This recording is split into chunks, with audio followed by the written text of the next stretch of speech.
Hello everyone, I am Dr. Abhilash, General Physician at Suyog Hospital, Mysore. Today I will be talking about sepsis. What is sepsis? Sepsis is a serious life-threatening illness that is caused by infection throughout the body. What are the risk factors for sepsis? Who are the patients at risk for sepsis? Elderly people, bedridden people, children, those who are with suppressed immunity, like patients who are on treatment for cancer, patients with diabetes, patients with kidney disease, all these patients are at risk for sepsis. Severe sepsis can lead to a condition called septic shock, which is life-threatening. Sepsis can arise from any part of the body. Most commonly it is from the lungs. The infection in the lungs is called pneumonia, or infections in the kidneys, which is called urinary tract infection, or infection of the skin, which is cellulitis, or infection of the bowel, which is colitis, or infection from the brain, which is meningitis and encephalitis. These patients are to be promptly treated, immediate attention has to be given, or these patients can go into septic shock and severe sepsis, which can be life-threatening. What are the symptoms of sepsis? Sepsis patients will have fever, chills, or some patients can have very low body temperature instead of fever, or patients can have very fast breathing, patients can have very fast heart rate. These are the symptoms of sepsis. Severe sepsis patients can have confusion, altered sensorium, patients can have feeling of dizziness or lightheadedness, patients can have reduced frequency of urination, patients can have gut problems, diarrhea, or any skin rash which can be all throughout the body, or patients can have swelling of any limbs, patients can have difficulty in breathing. All these patients with above mentioned symptoms with sepsis are patients who are having severe sepsis.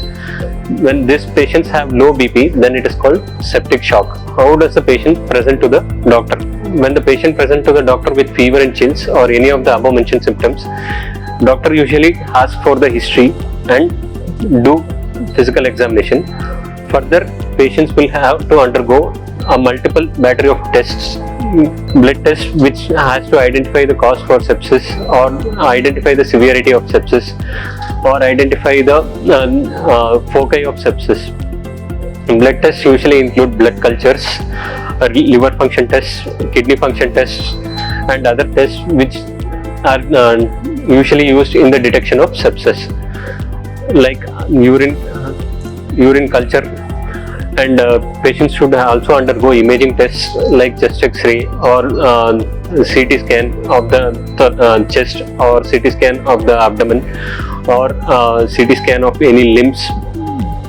And then patient should also undergo tests to detect the severity of sepsis. Like patients can have kidney dysfunctions, so patients should be repeatedly tested for kidney tests.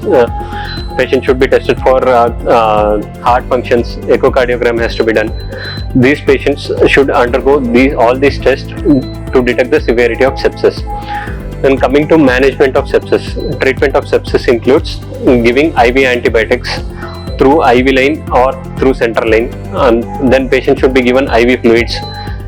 Some patients with low BP should have injections given to increase the BP and maintain the BP at a certain level. If the patient has severe breathing difficulties, patient should be put on a breathing machine, which is ventilator. If the patient has renal dysfunctions, if the patient is not producing enough amount of urine, or patient has acidosis, then patient might have to undergo dialysis. Patient should also undergo sometimes blood transfusions when patients are very critically ill. These treatments will improve the patient's general condition, and patient should also be given other supportive treatment. And finally, how to prevent sepsis. As in children, even adults are given vaccinations.